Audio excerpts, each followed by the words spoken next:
Hello students, in the previous video we have discussed about what is bar magnet, properties of bar magnet and the uses of bar magnet. Now in this video we are doing the very important article bar magnet as an equivalent solenoid. यानी एक solenoid और bar magnet same nature यानी same property के होते हैं. कैसे? Let's say. प्यारे बच्चों, मैंने क्या किया, मैं एक सर्कुलर कॉइल कंसीडर करता हूं और इस सर्कुलर कॉइल में मान लीजिए मेरे पास है करंट I और इसका जो रेडियस है, मान लीजिए वो रेडियस है A. ठीक है, A is the radius of this coil. अब इस कॉइल के सेंटर से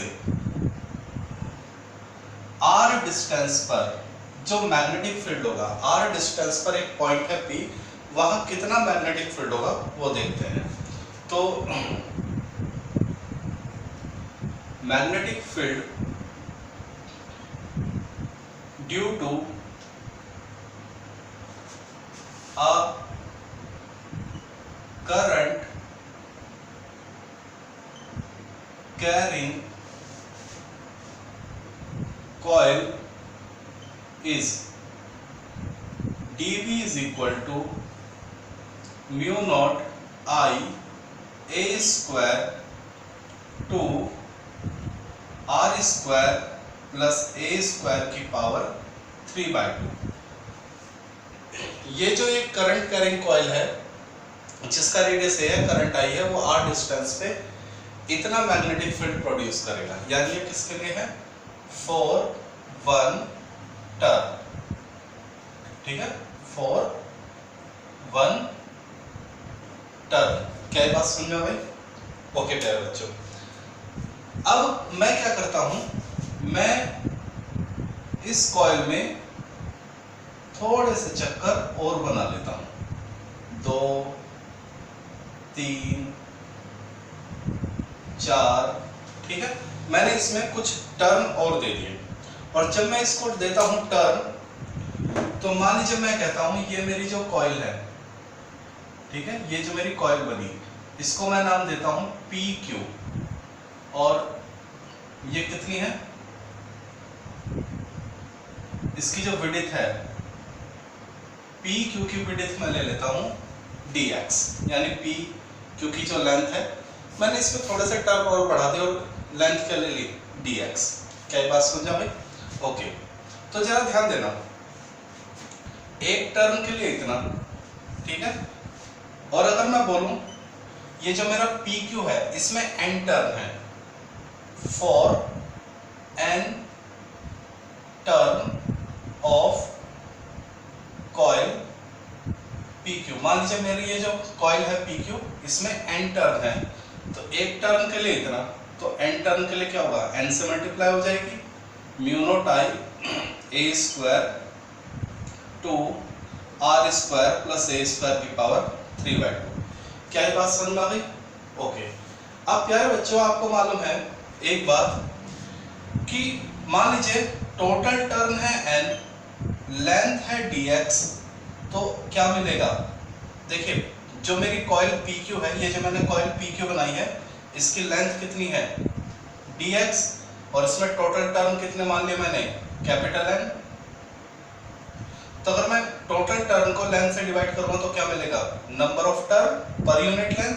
तो यहां से n क्या हो जाएगा, n इंटू dx हो जाएगा, नहीं हो जाएगा? तो क्या मैं n की जगह ये लिख सकता हूं? बिल्कुल, dv is equal to n dx mu not I A square to R square plus A square की पावर 3/2. तो बताइए क्या ये बात समझ में आ गई? तो ये मेरी एक कॉइल PQ था जिसमें कितने टर्न थे, n टर्न थे, लेंथ कितनी थी dx, तो कितना मैग्नेटिक फील्ड होगा, इतना मैग्नेटिक फील्ड होगा. अब मैं क्या करता हूं, मैं इस कॉइल के चारों तरफ कोऑर्डिनेट कंसीडर कर लेता हूं. ठीक है, मैंने क्या किया,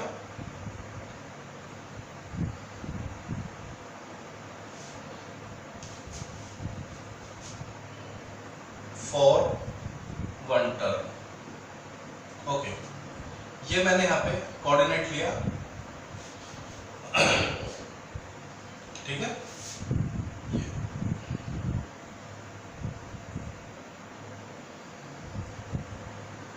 ये हो गया O, y minus y minus x plus x.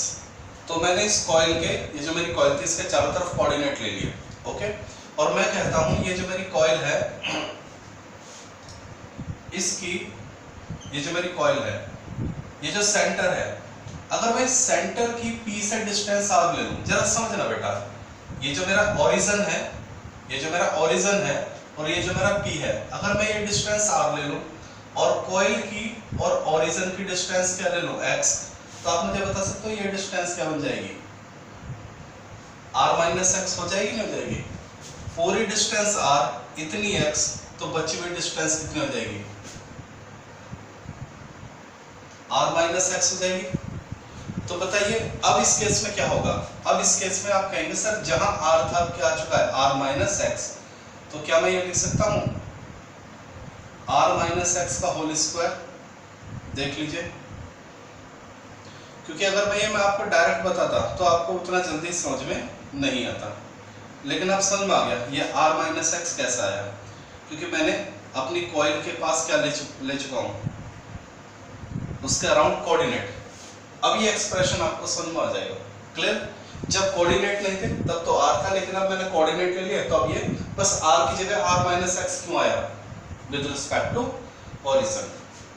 तो this is the magnetic field, this is the magnetic field produced by this coil PQ at P। क्या ये बात समझा भाई? ओके।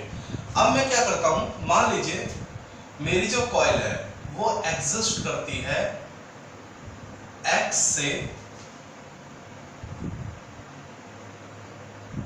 ठीक है,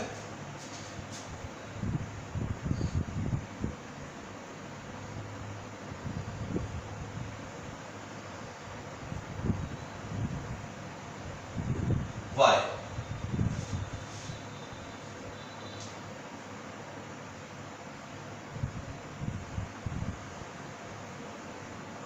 देख लीजिए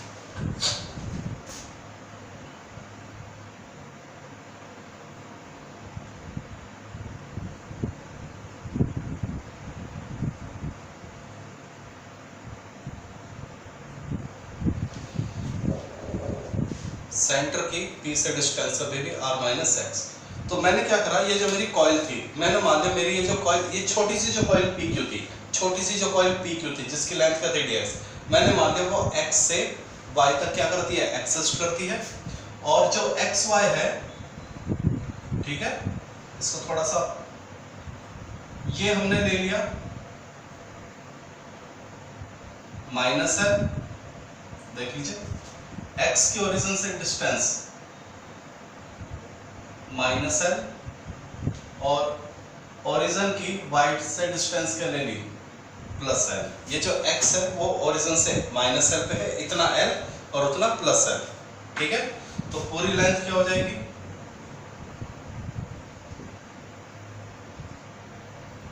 सॉरी यहां से, ठीक है, ये जो एक्स वाई है इसकी लेंथ कितनी हो जाएगी, 2l।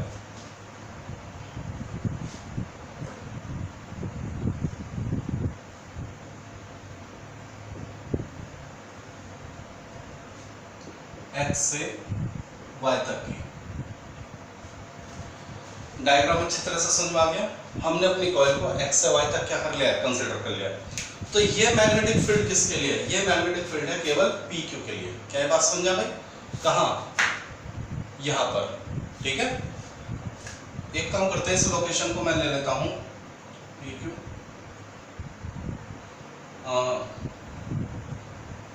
ओ डैश ले लेता हूं, ओ डैश, ठीक है। P यहां वर्ड यूज हो गया। तो मान लीजिए ये जो कॉइल PQ है उसका ओ डैश पे कितना मैग्नेटिक फील्ड है, इतना। अब मैं कहूँ अगर मेरी कॉइल x से y तक एग्जिस्ट करे तो कैसा होगा, कुछ नहीं, इसका इंटीग्रल कर दीजिए माइनस l से प्लस y तक, तो पूरे का आ जाएगा। ओके चलिए लेट इट डू। क्या ये बात समझा भाई? तो this is the magnetic field of coil PQ at point O dash। Okay, चलिए आगे बढ़ते हैं।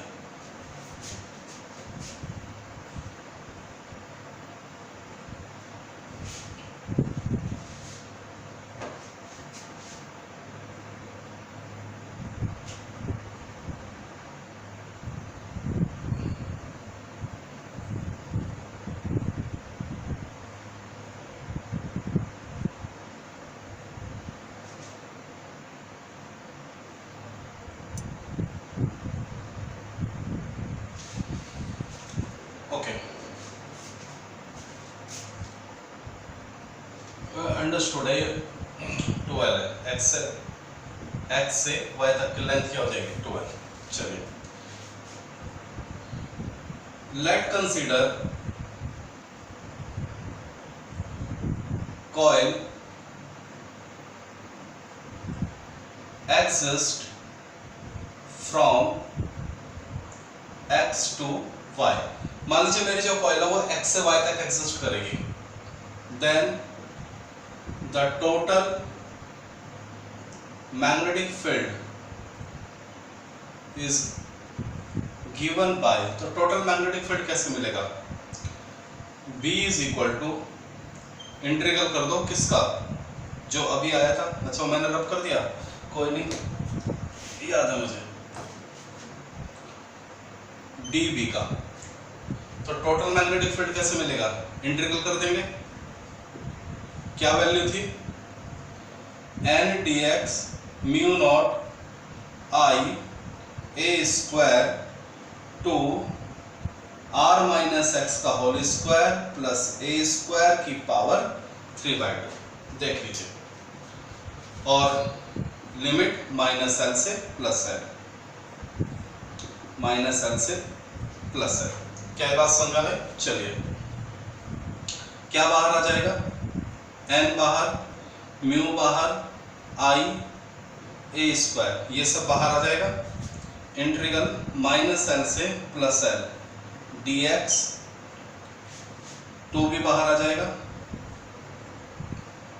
r माइनस एक्स का whole square plus A square 3/2।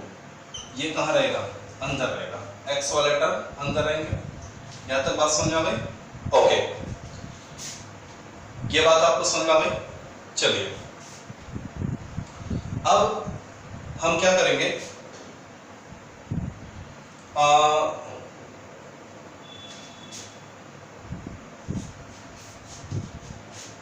let consider the coil PQ at origin। हम इस कॉइल PQ को क्या करेंगे? ओरिजिन पे कंसीडर करेंगे। तो क्या होगा, ये अगर ये कॉइल PQ ओरिजिन पे आ जाए तो ये x क्या हो जाएगा? 0 हो जाएगा या नहीं हो जाएगा? क्लियर हो गया? तो बताइए आपका एक्सप्रेशन क्या आ जाएगा? यहां तक लिख लेना, उसके बाद मैं ऊपर लिख रहा हूं। x को क्या कर देंगे? 0। तो magnetic field is equal to n mu not I A square by 2 integral minus L से plus L dx upon r square plus A square की पावर 3/2। आपने कॉइल को कहां ले लिया? ओरिजिन पे, तो x क्या हो जाएगा? 0। चलिए, अब ये टर्म बाहर आ जाएगा, n mu not I A square to r square plus A square की पावर 3/2 इंटीग्रल माइनस एल से प्लस एल, केवल क्या बचेगा?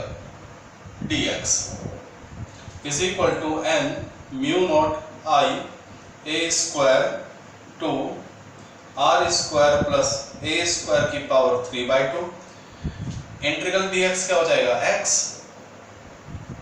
अपर limit lower limit n mu not I A square to r square plus A square की power 3/2, ये कितना आ जाएगा? 12। कैसे याद होगा? Upper limit minus lower limit, upper limit फॉर्मूले का माइनस फिर लोअर लिमिट, तो डायरेक्ट क्या कर दो 12 आ जाएगा, नहीं आ जाएगा प्यारे बच्चों? हाँ चलिए ओके। तो ये किसका मैग्नेटिक फील्ड है? ये है अगर आपकी कॉइल x से कहां तक, y तक एग्जिस्ट करती है। क्या ये बात समझा भाई? ओके चलिए, अब मैं थोड़ा सा कुछ अलजेब्रा साइड में करूंगा, वो आप देख लीजिए, जरा ध्यान देना।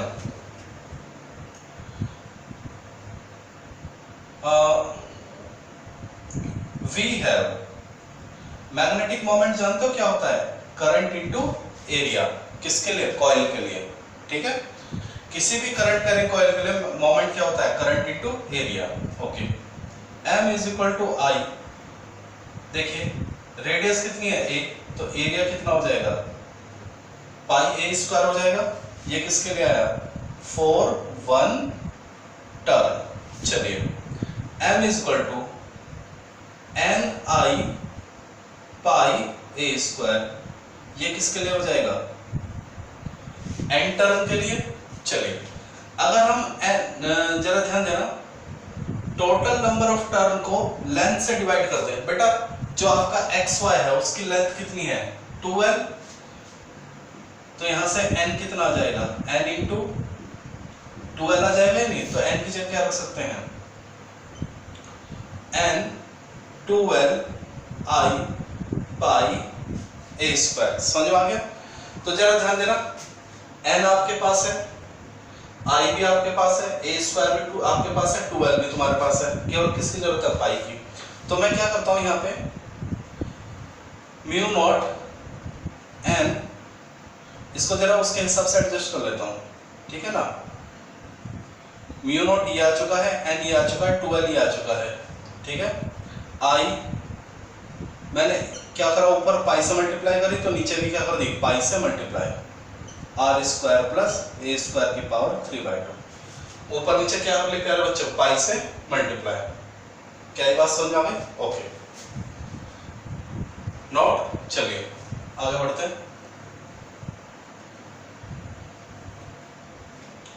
तो जरा ध्यान देना, B इज इक्वल टू, प्यारे बच्चों जरा देखो, म्यू नॉट था एज इट इज, ये जो बाकी टर्म है n12 i pi a square, n12 i pi a square, ये क्या बन जाएगा?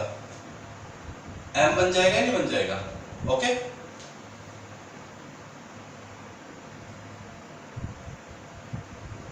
चलिए नीचे क्या बचेगा? 2 r square plus a square की पावर 3/2। डन। चलिए मैं मान लेता हूं late radius of coil is very very less than comparison to this distance। ये जो रेडियस है वो इसके मुकाबले क्या बहुत कम है, तो A को हम क्या ले लेंगे? नेगलेक्ट कर देंगे, सो नेगलेक्ट A, तो क्या हो जाएगा? B is equal to mu not m to R square, क्योंकि यह तो 0 हो गया, आर स्क्वायर और उसकी पावर 3/2, तो 2 से 2 कट जाएगा, केवल क्या बचेगा? 3 बचेगा। चलिए ऊपर नीचे 2 से मल्टीप्लाई कर दीजिए, तो क्या हो जाएगा? म्यू नॉट 2m अपॉन, नीचे पाई भी तो आएगा बेटा, पाई से मल्टीप्लाई कर दिए, 2 पाई आर क्यूब, ठीक है? ऊपर नीचे 2 से मल्टीप्लाई कर दो तो कितना हो जाएगा? 4 पाई आर क्यूब। देख लीजिए इक्वेशन नंबर 1।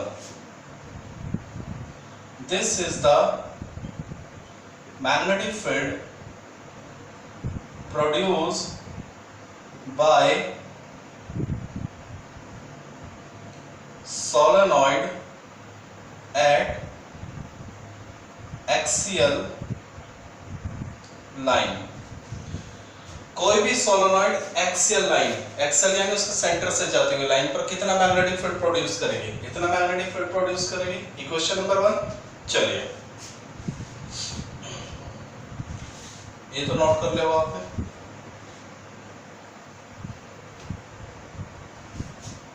चलिए